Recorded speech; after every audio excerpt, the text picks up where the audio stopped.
akan membahas tentang ekuitas saldo laba, di mana tujuan dari pembelajarannya ini yang pertama itu kita harus tahu kebijakan dividennya, terus ada juga bentuk dividen, terus nanti materi kita juga ada tentang pemecahan saham, terus juga bagaimana pencatatan saham tersebut serta penyajiannya dalam laporan keuangan. Nah, di sini kita harus tahu dulu apa pengertian dari saldo laba.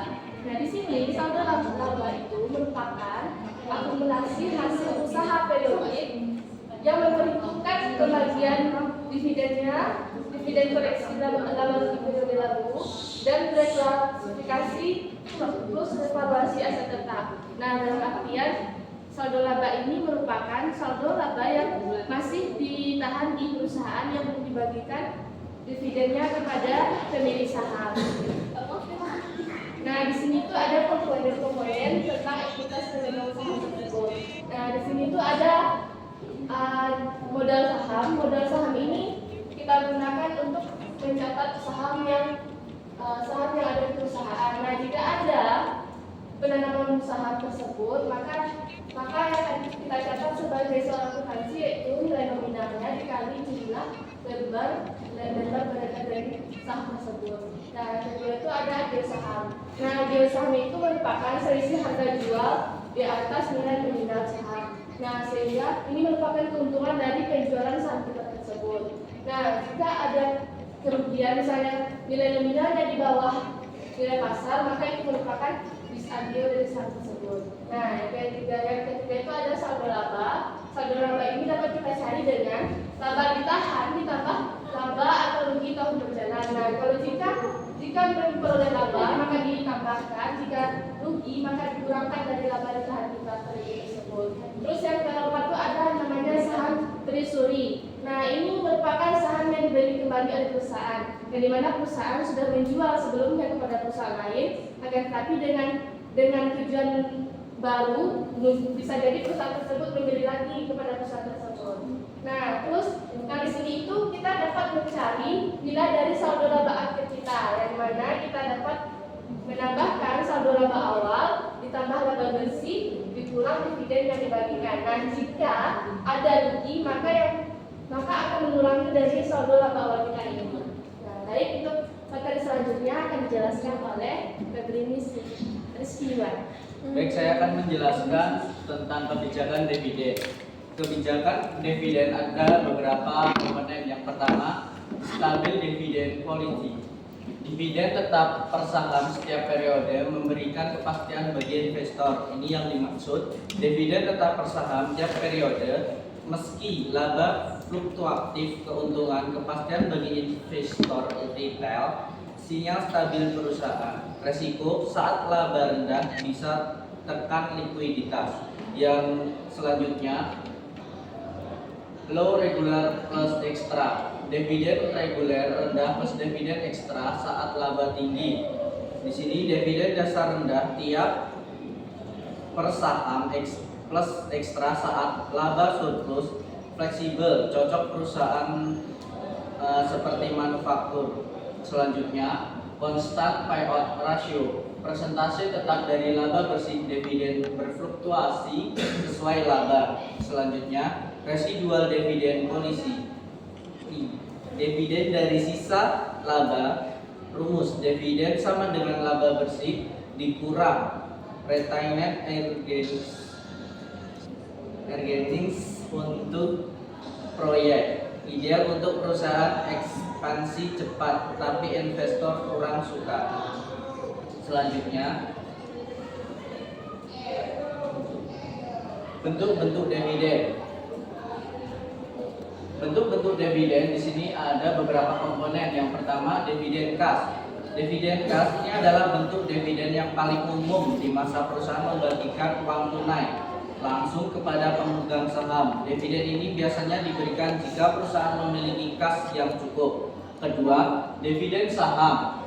Dividen saham dalam bentuk perusahaan tidak membagikan uang tetapi memberikan tambahan saham kepada pemegang saham yang sudah ada. Jadi jumlah saham yang dimiliki investor bertambah meskipun nilai total kepemilikannya relatif tetap. Ketiga, dividen properti. Dividen ini dibagikan dalam bentuk aset selain kas, misalnya tanah, bangunan, atau investasi lain yang dimiliki perusahaan. Selanjutnya, keempat, dividen likuiditas. Ini terjadi ketika perusahaan membagikan sebagian modal kepada pemegang saham, biasanya karena perusahaan mengurangi skala usaha atau sedang dalam proses penutupan. Selanjutnya akan dijelaskan oleh Febri. Baik teman-teman, di sini saya akan menjelaskan pemecahan saham atau stock split. Sebelumnya kita harus tahu dulu apa itu pemecahan saham. Jadi pemecahan saham itu adalah nilai nominal tiap lembar saham tanpa mengubah nilai nominal saham secara keseluruhan. Jadi ketika ada terjadinya pemecahan saham atau stock split ini, kita tidak perlu mencatat di dalam jurnal. Saya di sini sudah menyajikan catatan hasil. Sebelum stock split, cuma saham PPN yang berbeda adalah 20.000 lembar dengan nilai nominal 500 per lembar. Pada 1 Oktober 2017, nilai nominal saham per lembar meningkat menjadi 100. Dan pas ini, maka jumlah lembar sahamnya menjadi 100 lembar, yakni 500 dibagi 100 kali 20.000 lembar. Jadi, bagaimana jurnalnya? Seperti yang dibahas tadi, pada pemecahan saham atau stock split tidak perlu dilakukan penjurnalan. Selanjutnya, saya akan membahas penyajian dalam laporan keuangan. Jadi, bagaimana sih saldo laba itu disiapkan? Jadi ada 3 tempat seperti yang kita tahu: neraca, laporan perubahan ekuitas, dan juga catatan atas laporan keuangan. Nah, pada neraca kita akan menampilkan posisi ekuitas. Posisi ekuitas termasuk saldo laba pada akhir periode. Selanjutnya, catatan atas laporan keuangan sebagai pengumpulan detail kepada publik. Jadi, ketika laporan ini saling berhubungan, antara saldo laba akhir di laporan perubahan ekuitas harus sama dengan yang ada di neraca. Selanjutnya, dalam perhitungan ekuitas, jelaskan kenapa saldo laba berubah dari awal ke akhir periode. Nah, selanjutnya ini adalah contoh dalam laporan keuangan. Yang di sebelah kanan saya adalah contoh dalam laporan neraca, dan yang di sebelah kiri saya adalah laporan perubahan ekuitas. Teman-teman bisa melihat cara pengerjaannya sama seperti laporan-laporan keuangan yang telah kita kerjakan.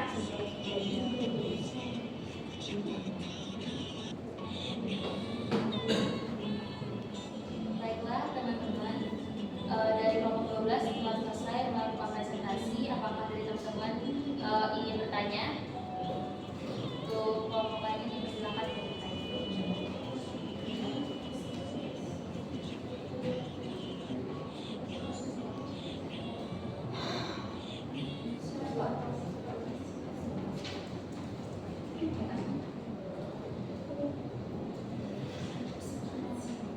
Apakah teman-teman yang ingin bertanya? Lama bertanya aku.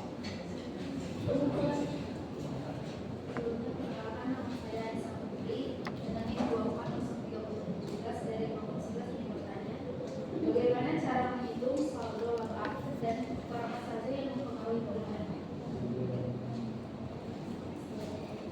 Saja tak mau live, tapi lah tidak. Adakah yang lainnya? Baik, silakan. Dari Perkenalkan, nama saya Sukuan Daruswan. Saya di sini ingin bertanya, apa perbedaan dasar antara kebijakan dividen stabil dengan kebijakan rasio pembayaran konsumen? apakah ada lagi teman-teman yang ingin bertanya? Silakan.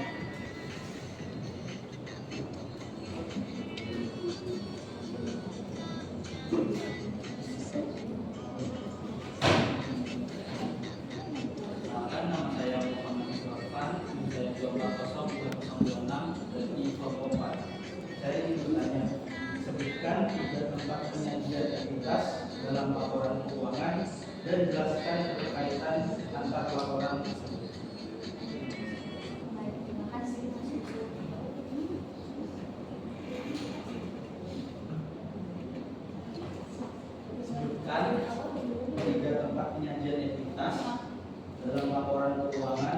dan jelaskan kaitan antar laporan tersebut.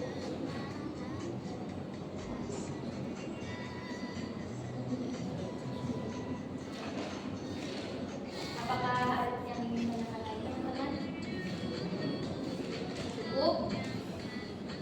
Mungkin akan dijawab dari kelompok. Baik, terima kasih pertanyaan untuk teman-teman semua. Nah, pertama saya akan menjawab pertanyaan dari Mbak Anissa Putri Sianduri. Nah, di mana cara menghitung saldo laba akhir kita. Nah, jadi dapat kita ketahui untuk menghitung saldo laba akhir itu diperoleh dari saldo laba awal ditambah laba perusahaan terus dikurang dividen yang kita bayarkan pemilik saham. Nah, kalau misalnya perusahaannya dalam kategori rugi, maka yang awalnya laba tadi itu saldo laba tadi itu ditambahkan, maka kita Kalau lebih dari tambahkan 5 nggak dengan dimuter. perusahaan. Nah, bagaimana ya, Anissa? Siapa sih tuh? Baik, terima kasih.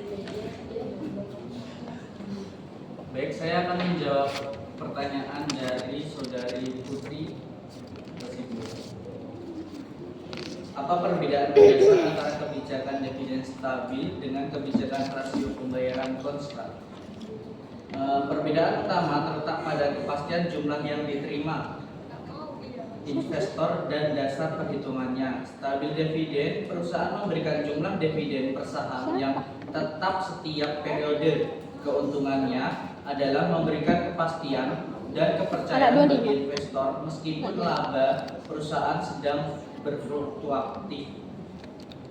Yang kedua, constant payout ratio, dividen dibayarkan berdasarkan persentase tetap dari laba bersih. Akibatnya, jumlah dividen yang diterima investor akan naik turun mengikuti kinerja laba perusahaan pada tahun berjalan. Terima kasih.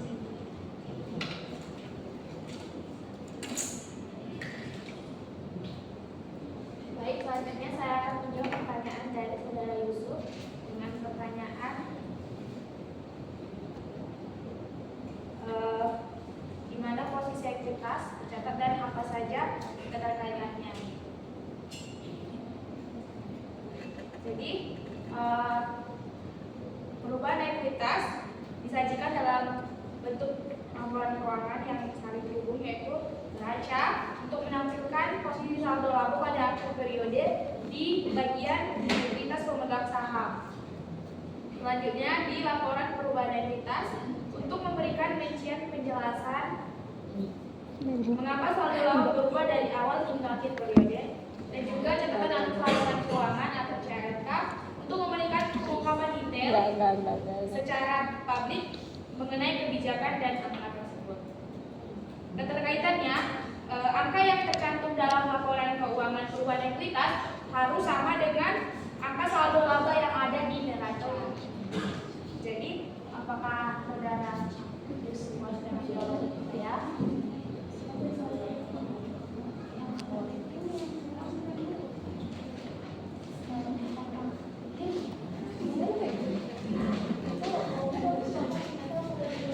Baik, terima kasih kepada teman-teman karena telah berpartisipasi untuk bertanya kepada kelompok 12. Di sini saya akan menyimpulkan dari ekuitas. Jadi kesimpulannya, ekuitas pemegang saham terdiri dari modal saham, hasil saham, saldo laba, dan juga saham treasury. Saldo laba adalah komponen penting karena mencerminkan akumulasi laba yang tidak dibagikan.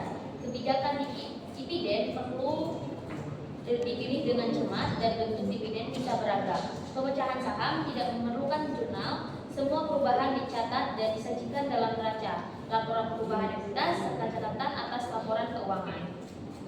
Mungkin itu saja dari kelompok 12 atas presentasinya. Sebelumnya kami ucapkan terima kasih. Wassalamualaikum warahmatullahi wabarakatuh.